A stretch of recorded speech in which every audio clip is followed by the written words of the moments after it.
Well, and absolutely, and I don't know how many women museums there are, but women played a significant role in, well, even the Civil War. I mean, we know that. That's true.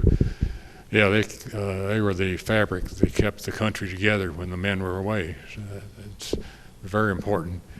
And at the time we built that museum, it was the only women's museum, Civil War museum, or so completely dedicated to that purpose in the country. And I don't know what's happened since, but we have plans to improve it and make it better, expand it. Well, Steve, artifacts. I mean, again, you say you started out with a little, but now it's pretty big business for you now, obviously. I mean, I'd say you've got quite a bit invested into this now. We created our own monster. We sat around, and when we first did this, I remember up at Talbot Tavern, and we were saying, well, we'll put this thing together. We'll probably have $100,000, $200,000 worth of stuff in here. And everybody go, whoa, that's a lot of money. And we're way beyond that. But the quality of the artifacts, and it's funny, we started in putting these things together, collecting Kentucky. We put out all the feelers in the collecting world that we want to try to bring anything from Kentucky back to Kentucky. Mm-hmm. And we've been very successful. Actually, we have more Kentucky stuff here than they have in Frankfurt. And it's in the ID'd things. People come to museums and they go in. You go to Gettysburg and they got 50 muskets on a wall, and they're all little different variations. When you come in here, we have a display with the guy's uniform, his socks, his wallet, his pocket watch, his hat, his pipe, and that tells a story.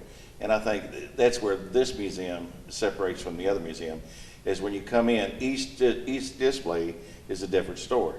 And I'm so into the collecting, and I go in there and I think Bob, I want to mention and give him an accolade here, is get it, set it in there. And when I walk through, I say, oh, there's so and so's uniform, et cetera, and I put a little card down there. And Bob says, well, what's all this other stuff? He says, you know what it is, but nobody else does. So he's been instrumental, and I don't know if you've been to the Opera House lately, totally transformed. Everything has a tag on it, explains what it is. And so he motivated me to stop, let's do it down here. Mm-hmm. And this has been the big draw. So now you walk in there, and this is so-and-so's wallet, because the woman walking through with her husband, she don't know what is that thing, and oh, that's her sewing kit, and that's identified. So just the little things has brought the museum more personal. What do you think is the reason that the artifacts are so well preserved? Because the war's not that far away, or people actually kept stuff as souvenirs after the war was over with? It's amazing the stuff that people treasured. And then as they died off, and it's like World War II stuff. My father was in World War II, and I wouldn't sell nothing, So, but once I pass, and the son passes, and who was that, Uncle Joe's stuff? Well, then it goes out to the market. So people treasure the stuff, and the Civil War was so passionate, and brother against brother, especially in Kentucky. So this stuff was sacred to them. Mm-hmm. And people don't turn it loose unless they know it's going to go to a place where it's going to be displayed. Steve and his buddies went up into attics and all over, sales all over the country to find these artifacts. What's happened a lot is that we have people walk in the door looking for a home for something that they have in the trunk of the car. Mm-hmm. We took in a jacket today to a man that was very ornamental that he had worn in 1945 in China. And it was made in China and decorated with dragons and all this.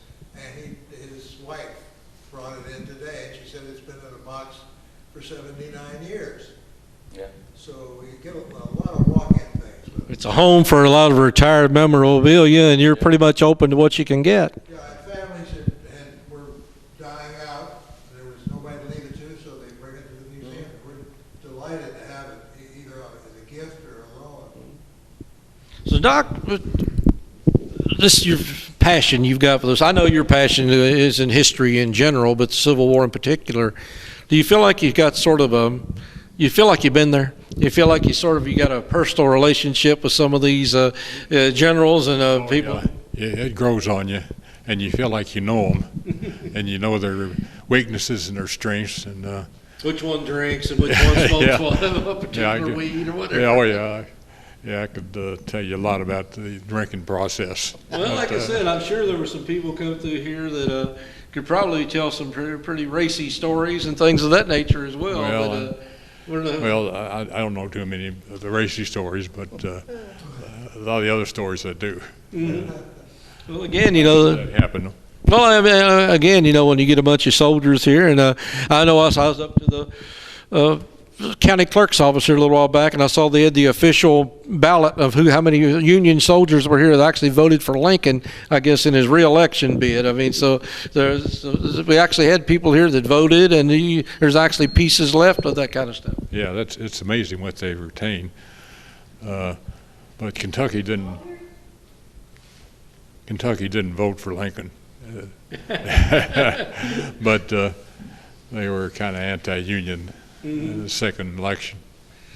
So basically, just take us back just a little bit to about that time. What was Kentucky like? What was Bardstown like, say, 1860 to 1865? I mean, if you were taking a snapshot of Bardstown, Nelson County at that time, what did it look like? Oh, it was the center part of town is still here. Yeah. All you have to do is walk downtown, you can see what it looked like.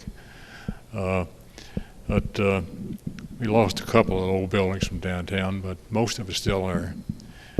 And I'd say the people were about half and half, half Union, half Confederate. And I bet the talks up to Tom Pigs that time's pretty big. Whatever restaurant they had, I bet that was pretty interesting.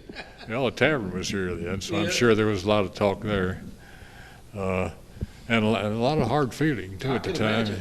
Oh, it was amazing. Yeah, it's one thing to talk politics and religion, but when you're actually talking people shooting at each other with live ammo right in the middle of town, that's got to be difficult. With the cousins on both sides and brothers on both sides, it's What was the issue here? I mean, I know slavery was the issue, but was the issue as much slavery here, or what was it that sparked?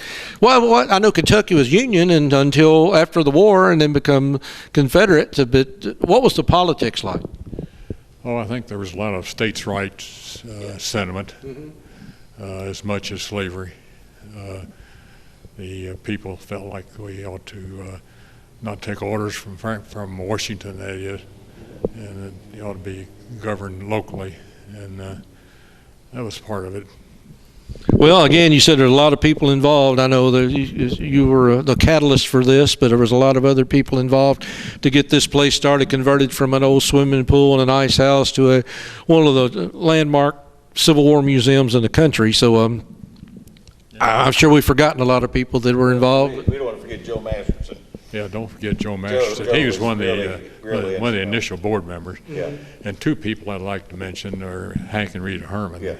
They were kind of the backbone of the museum for a while. And Rita worked here until she died. Yeah. Well, Steve, do you have to be a history buff to come down here and enjoy this place, or what? You are just somebody that just wants to know a little bit about where we come from? I think the most amazing part about the whole thing is when the school groups come in, and they're all fascinated. When you see those faces, and they see all the different things, and then you say, "Wow, that was really good. I'm glad to see these kids get interested in it." But then you see them come back and they bring their dad or their mother, because you just caught them just a little bit. And all of a sudden they got a little bit of a hook in them, and they start coming back, and that's what really is rewarding. And I know we do. Over the years, thousands of school children, school trips come here, and that's what I enjoy. Well, it's a great educational potential, this museum. Absolutely, and we don't want to forget our history. I mean, I know, Doc, you've got one of your children's on the board now, so I guess they got the fever. I guess. Oh yeah. Did they get it, or did you sort of push it on them? Well, about half and half. Yeah, but I put them to work down here when they were young, so they grew up with it. Well, that's fantastic. Like I said, the Civil War Museum is one of the best museums in the United States for people that want to stop by. And we obviously one of the biggest battles down at Perryville is not that far away. That's right. That's right. So we got battles and we got history, and if they want to learn more, you've got all kinds of souvenirs. You got things down here. Coonskin cap. I knew we were selling all that one time. So, Yeah, wave after wave of the Civil War went through Nelson County and Bardstown. So well, we always did pride ourselves on tourism. So well, Well, yeah, we Civil got War a good is the history. biggest draw in the eastern United States. Uh-huh. All the tourism sites, that battlefields, et cetera, museums, that's the largest draw of tourism in the eastern United States is a Civil War thing. okay, well, if somebody comes down here, they're going to see an authentic rifle. They're going to see some authentic uniforms, some authentic. I think you got an actual hospital bed back there. Yeah, they have first-class artifacts. Well, we have just to give you a brief, we have artifacts from 22 generals, Union and Confederate. We have 56 uniforms, which is incredible, and hundreds of swords, muskets, etc. But the best part is a lot of them are ID. And you can say, you know, we get people from Indiana and Ohio, and we have Ohio. You know, what Harry's, I think where he kicked it over the top was you have a Civil War museum. And what sets this museum away from all the other museums is when you go to these museums, it's Gettysburg, we are the Western Theater. And it's just like in World War II. You had the Pacific Theater and you had the European Theater. In the Civil War, you had the same. You had the Eastern Theater, which they were fighting Lee and all of them up in that area. And then you had the entire Western Theater. So this museum encompasses the entire Western Theater. And that's what makes it different. Yeah. That was everything west of the Appalachian Mountains, and even went over into Atlanta, the Western armies. Before we stop, I want to make one more mention. I know, obviously, St. Joe Prep. I guess was that there at the time? What was? I know there was a lot of people going. St. Joe College. St. Joe College Was there? Yeah. at the time, and then I know Joshua Speed, I believe, was going there. A good friend of Lincoln's. Yeah, and James Speed, who was his Attorney General, Lincoln's Attorney General. And that's where Hal Moore, well, he went to St. Joe Prep, but obviously the follow-on to that. But we've had a lot of pretty famous people go to school here, so they've learned. It's not only just the battles that went on; it's a lot of people that come through here.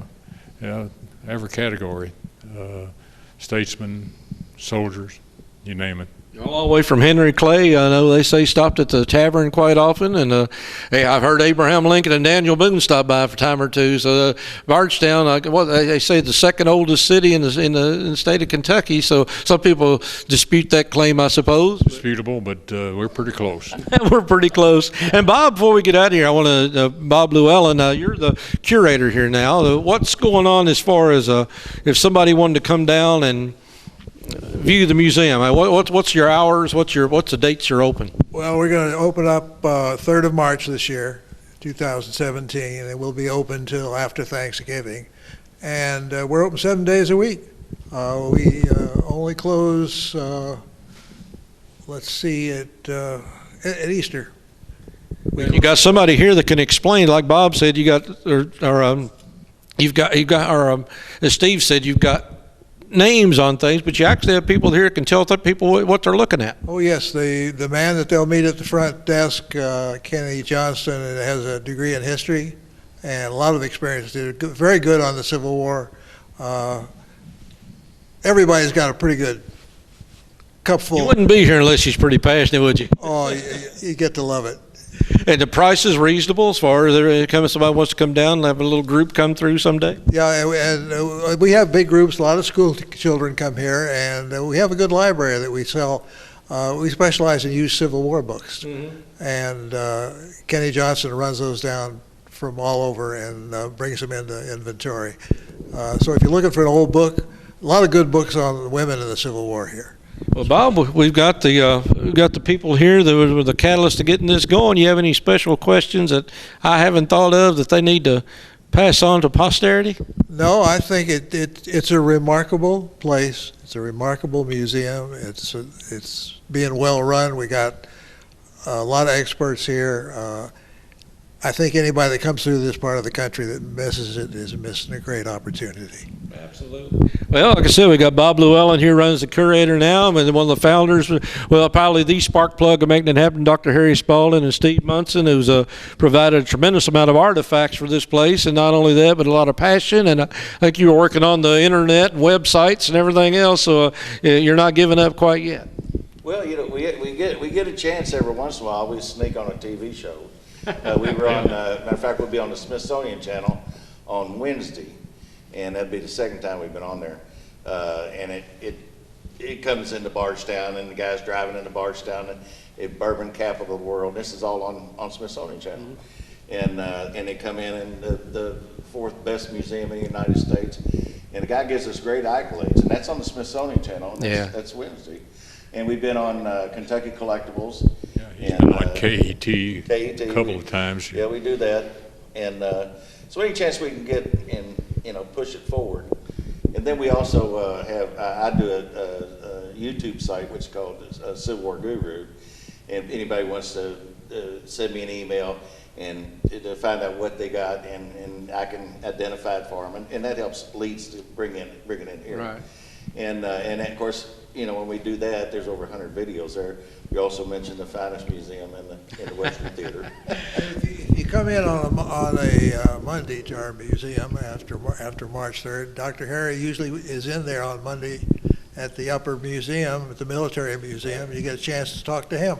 There you go. And Doc, Labor of love. labor of love. Now, well, you've done all this over the years. You're mayor of the city of Bardstown. You're my doctor for many, many years, and Civil War Museum and all this stuff. So what's next? What's your next project?